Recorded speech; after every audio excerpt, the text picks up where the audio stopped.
Donald Trump didn't show up at the Super Bowl, and a lot of people think it's because he knew the crowd wouldn't exactly roll out the red carpet for him. Instead, he watched the game from Mar-a-Lago, a private club that, critics point out, is funded in part by taxpayer money when he's there. Photos from the night show him seated with a familiar circle. Lindsey Graham was nearby, along with Lindsay Halligan and Natalie Harp, often described as one of Trump's most loyal aides, constantly at his side. Noticeably absent? Melania. On the big screen behind them, the NFL halftime show played featuring Bad Bunny Not a Turning Point event, as some online rumors suggested. And after watching it, Trump jumped on social media with a blistering review. He called the halftime show absolutely terrible, one of the worst ever, and claimed it didn't reflect American greatness. He criticized the performance as confusing and inappropriate for children watching worldwide. Others saw it very differently. California Governor Gavin Newsom responded by highlighting Bad Bunny's closing message. "The only thing more powerful than hate is love. Together we are America." Former President Barack Obama, meanwhile, took a far less combative tone in his own posts, congratulating the Super Bowl champions and celebrating athletes' achievements. The contrast was hard to miss, one side leaning into unity and celebration, the other framing the performance as a cultural affront. Even media coverage split sharply. Some conservative outlets described the halftime show as politically charged or divisive, while supporters praised it as a celebration of Latino culture and a message of inclusivity. Former Ohio Governor John Kasich, for example, called it a grand slam.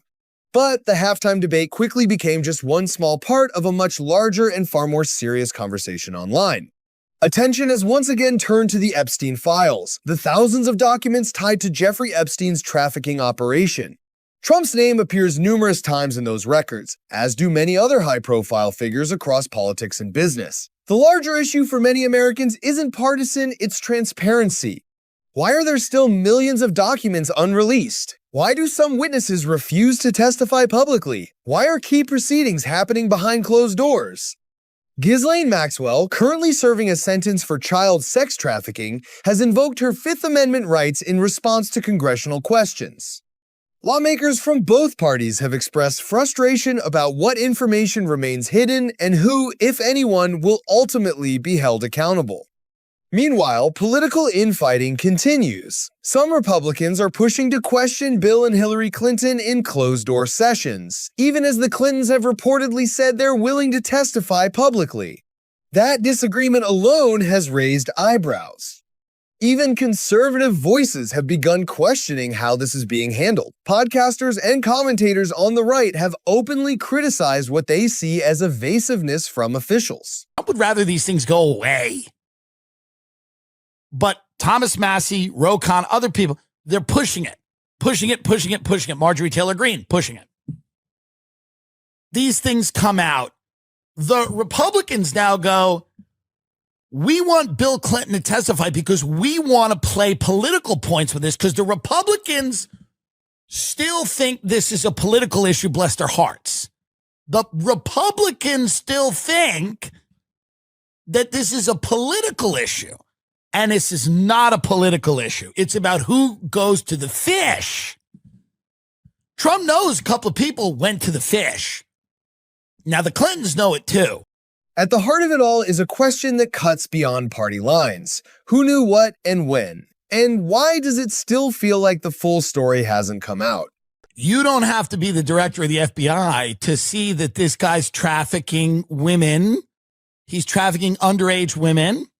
You don't have to be So Kash Patel's a liar. He's a big, fat liar.